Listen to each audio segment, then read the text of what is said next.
আপনাদের সাথে আগেই শেয়ার করেছিলাম যে সামার ভ্যাকেশনে আমরা পরিবারের সাথে একদিনের জন্য মন্দারমণিতে গিয়েছিলাম এবং তার ছোট্ট করে দুটো ভিডিও অলরেডি দিয়েছি, যেখানে আমি হোটেলটার একটা ডিটেল শেয়ার করেছি, কিন্তু আমারও কিছু ভুল হয়েছে যে নামটাম প্রপারলি আমি মেনশন করিনি।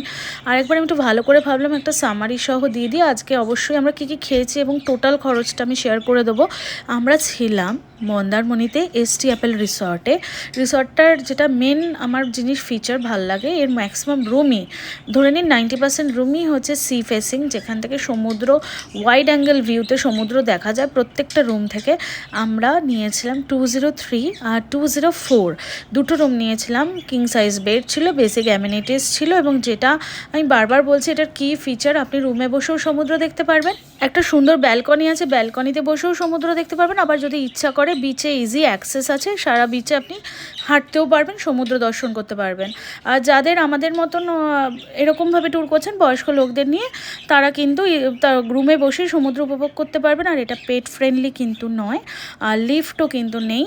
যেহেতু এখানে টোটো একটা ছোট্ট পাখি, আমাদের স্পেশাল রিকোয়েস্ট ওনারা অ্যালাউ করেছিল।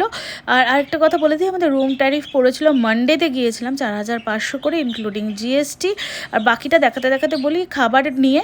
খাবারের যেটা ওরা মেনু কার্ডে ওরা ওল্ড প্রাইসটা রেখেছে, কিন্তু ওখানে লিখে দিয়েছে এলপিজি এর ক্রাইসিসের জন্য 25% এক্সট্রা চার্জ পড়ছে, আর 4% এক্সট্রা জিএসটিও অ্যাড হচ্ছে। আর আমরা গিয়ে যেহেতু সকালবেলা বেরিয়েছিলাম, প্রচণ্ড খিদে পেয়ে গেছিলাম, আমরা হালকা স্ন্যাকিং করেছিলাম আগে গিয়ে, চা, ফ্রেঞ্চ ফ্রাই আর চিকেন পাকোড়া আমরা নিয়েছিলাম, আর দুটো ফ্রেশ লাইম সোডাও ছিল।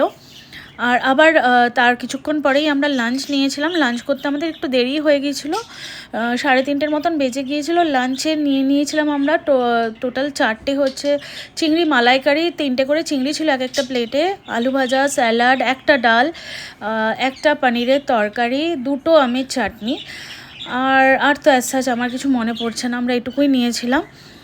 আর এখানে কিন্তু ব্রেকফাস্ট রুমের সাথে ইনক্লুডেড ছিল।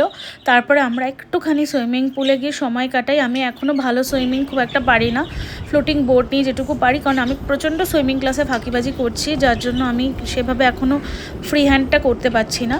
আশা করি খুব শিগগিরই পারবো। তো একটুখানি আমরা জলে দাপাদাপি করে আবার ইভিনিংয়ে আর কোনো স্ন্যাকিং করিনি, একটুখানি আমরা কিছু মকটেল নিয়েছিলাম, সেগুলোই আমরা খাই এবং রাত্রে ডাইরেক্ট ডিনারে চলে যাই।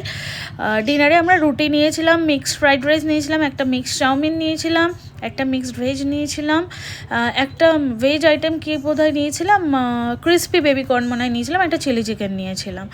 আর ব্রেকফাস্ট এটা পরের দিন, এটা কমপ্লিমেন্টারি, ফ্রুটস ছিল, পোহা ছিল, ডিম সেদ্ধ ছিল, আর ম্যাগি মশালা মানে সবজি দিয়ে একটা ড্রাই করে তৈরি করা ছিল, 2 রকমের তরকারি ছিল, মানে একটা আলুর সবজি ছিল, একটা ঘুগনি ছিল, একটা ভেজ ছিল, ওটা একটা মানে একটা পেঁয়াজ ছাড়া, একটা পেঁয়াজ সহ, পুরি ছিল যেটা এখনও আসেনি, মিষ্টি ছিল, ব্রেড ছিল, ব্রেড জ্যাম বাটার যেটা থাকে, টি কফি, সাথে একটা জুস ছিল যেটা অরিজিনাল জুস নয়, অবভিয়াসলি একটা কেমন মিক্সিং করা মাজা টাইপ একটা জুস ছিল। আর এবার আসি ওভারঅল খাবারের ব্যাপারে। তো খাবারের টেস্ট এখানে আমাদের খুব ভালো লেগেছে, খাবার খুবই টেস্টি। আর আমরা ওভারঅল টোটাল 6 জন ছিলাম, এবং টোটাল যা খাওয়া দাওয়া আমরা দেখালাম, আমাদের বিল এসেছিলো অলমোস্ট 6500-এর মতো।